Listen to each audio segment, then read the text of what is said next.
Hello, Devi. Welcome to the Vibrant Couple. I understand that you have a dating question. Hi, Valdo.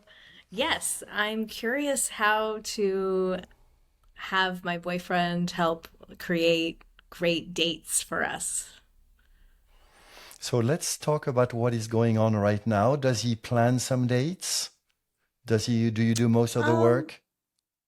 I mean, I'm a businesswoman of, 23 years. I have children. I have a tight schedule. So I tend to be a planner. And I would say right now we work together, but prompted by me often. hmm How is it for him? Does he have the impression that you are somehow complaining that he doesn't plan enough? I don't think so. He Okay. likes me being a planner. He likes you to do that. Okay. Yeah, Okay. yeah. And so, do you have the sense that being a planner is somehow wrong or you should do something else? No, I don't think it's wrong. I just feel like our relationship and the sparks would really Yeah. benefit from him maybe taking the reins more. And Yeah. as a woman who's in her masculine, 5 days a week, I want to learn to like step back and let him take the reins more hmm and help him do that. Help him do that. Do you have Yeah. the sense that the two of you are somehow depolarized, in So which he doesn't show up as much in his masculine as you would want, and you show up more in your masculine than you want? probably I think, two very driven career focused people, that's I think it's a shift when you clock off work at the end of the day. How do you recalibrate? So I think we're Hmm. great on the weekends and when we come together, it feels we have healthy polarization. But when we're like in work mode, it's that switching and I think also unfortunately the world we live in sometimes requires some planning in advance and that can be a challenge for busy people, right? So hmm our challenges are more like I think around life and learning to, shift. Cool. I'm hearing two things. One is at the end of the workday, and then the second is planning dates. Are they the same thing or are they two different things? I think they're the same thing. They're the same thing. Okay. Yeah. So when you come home, do you take some time to somehow say thank you, masculine? You've been very helpful in the hyper masculine business world. I want to be in my feminine. No, I don't. I don't. It's a good idea though. Yeah. I like So that I idea. believe it would be good for you and him to create rituals in which he steps up in his masculine to invite you to relax in your feminine. That sounds really great. And the two of them are linked because unless he does that, let's pretend that he comes home and he goes to play a video game immediately. My sense is that you're not going to want to be in your feminine. Someone needs to be in charge here. That's Okay. correct. And I find I thankfully he doesn't do that, but I do crave his presence and pulling him Yeah. to me, right? Like I do Okay. crave like his attention. So like Yeah. how can I step into the feminine or how can he and I take off our work hats and step into our polarity to Yeah. service our relationship better, right? Cool. Yeah. So Yeah. what I'm going to say may sound very archaic, and I know you are not. So please take it as Of course. something that is polarity bound, not archaic bound. So the feminine is the juiciness. And to really feel juicy, the feminine needs to have the direction of the masculine and needs to have the masculine as the observer, as the container.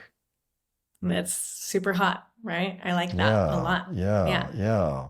And so basically, you're a kick-ass businesswoman. You come home, part of your achievements, and you consciously want to be in your feminine, even if it somehow looks archaic. Who cares? Yep, that Correct. sounds good. And so, um, do you have clothes in which you feel more feminine? Yes, absolutely. Could Yes. you get rid of whatever business clothes you have and then put those on? Yes, absolutely. When you wear them, how is he different with you? Much different. I have a kimono that I wear and he loves it. I mean, it's like magnetism immediately. It's phenomenal when I put on feminine flowy things. So it is a really great way to grab his attention. So And wonderful. yeah, I've Yeah. never thought of it as a tool to step Yeah. into but it's a Yeah. great tool. Yeah. So most of our time we are depolarized, and some of the work to bring that juiciness you want is to intentionally polarize. And in no Yes. way am I saying that you always be in your feminine and he always be in your masculine, but this is what I'm hearing you want to learn, to practice. And most likely in 80, 90% cases of the time, it'll be better for you to be that way. I think So so. I think it's healthy for our relationship. I think it cultivates this fire that I like to talk about. Yeah. wonderful. So if you were to come home and put your kimono on, it will change your mood, how you feel in your feminine, and it will change something in him. Absolutely. Cool. So, how about him coming home and saying, "Hey, Devi, um, please get in your kimono." That's hot. I like that a lot. Like if he had that kind of consciousness or awareness, that would be really beautiful for me. Wonderful. I like that. Yeah. Wonderful. So, basically, that is the masculine giving the direction. Yeah. I think that's really refreshing for the feminine after especially a long day of having to make choices and be Yeah. focused and be in my masculine. So that feels so good to me. And my curiosity is how does that feel to him after being in his masculine all day? Like I'm just curious. So, you already told me that when you put the kimono on, it totally turns him on. So It I does. He think we likes it. already know that question. So the Yeah. question is what to do so he asks you that questions or somehow gives you that command. So that's a great question. What do I So do? the trick there is that if you give him the hint, however subtle it is your masculine saying, "Hey, I know. Anand, hey, my masculine would love your masculine to do that." Is that okay? Is that the thing to do? Because it's using my masculine energy to give him guidance, to put me in my feminine? Is that So your masculine is wonderful, and that depends on his masculine. In many ways, although this is something we should not talk about, is there is some sort of what I would call the P meter. And of course, it's for polarity, not for penis. But basically, men by the second are either empowered or disempowered. okay? So many men, when you tell them, please do this, they go limp instantly. I'm pretty sure Right. you've seen that again and again. So, Yes. some of masculine practice is to learn to stay empowered, whatever life throws at you. Okay. So, one of the things that he can do when you say that is he can repolarize. Mm. Oh, you would like me to tell you, hey, darling, please wear your kimono. Okay. So if you say yes, then you are following him. Okay. That's great. So, I mean, that's yeah, good. That's a really interesting dance, right? That's I think it's easy to get stuck there, right? Where the woman is providing some direction, but then she doesn't ever get the command or doesn't like the man doesn't understand that he's supposed to give the command. So it's like, Yeah. I think it's really clear, like, it's okay if I give a little guidance and then let him step into his like masculine to kind of, Yeah. you know, have a little more direction and authority that I can kind of, flow into. Yeah. So does he have male friends? Like attend a Yes. men's group? Yeah. And Yes. so this is the kind of thing in which you can say, hey, darling, I love to put my kimono on, and I would love somehow to feel that this is what you want instead of, coming home, tired and just going for a beer in the fridge, whatever he does. Would you mind talking with your men's friend and asking them what they do? Hmm. Okay. So somehow this is an inquiry. This is a challenge, but this is a challenge with his male friends. Mm-hmm. So it Mm-hmm. is very different than a woman challenging a man. It's basically go to see your man and then man up Okay. together, Oh, because I like that's that. what men do. And very likely they are going to share stories. Oh, when I come home, I do that. When I want to do this, I do that. When my woman comes and she's too much in her masculine, I do that. Okay. Yeah. I'm grateful that he is in that men's group and that, that he has those resources. So I can see that working because, he does have, thankfully, resources where he can, learn from other Wonderful. men. And that's something Wonderful. really good. So right now we have two positives. One is you put the kimono on, and there is something that shifts in the polarity. Although it is somehow your masculine, it is hidden enough that it is likely not perceived by him as your masculine. And then the second is you inviting him to talk to his men's group. Yeah. Yeah. And So then, okay.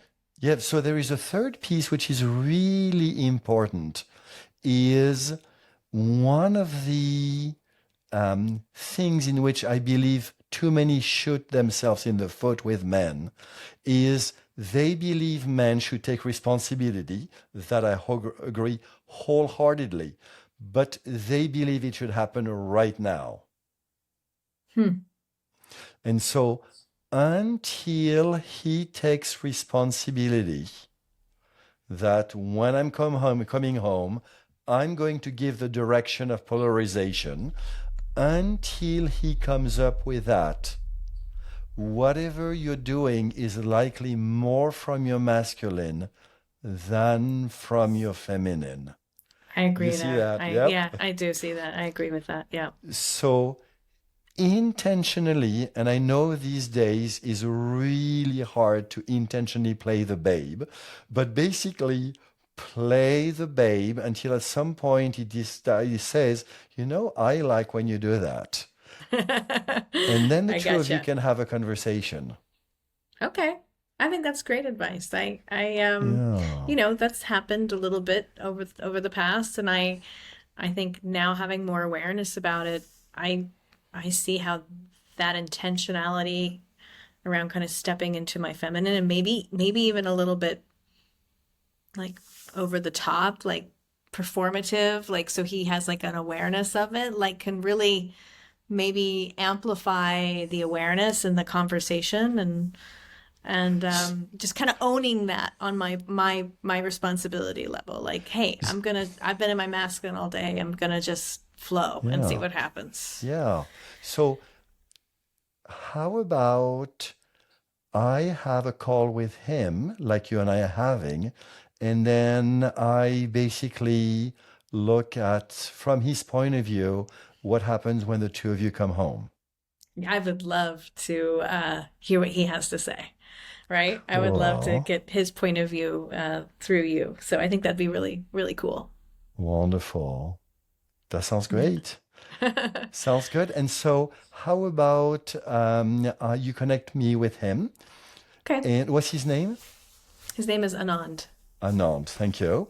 And then how about we have a follow-up, either just you and I or the three of us, and to see what has changed as a result of this mini coaching. That would be so fun. I would love that. I would Cool. love that. I would love that very much. So I'll connect you with him, and then we can circle back. It'd be great to do a group thing. Wonderful. If this video inspired you to create more polarity in your dating life, please hit the like button below and subscribe so you can be notified when I publish new juicy content.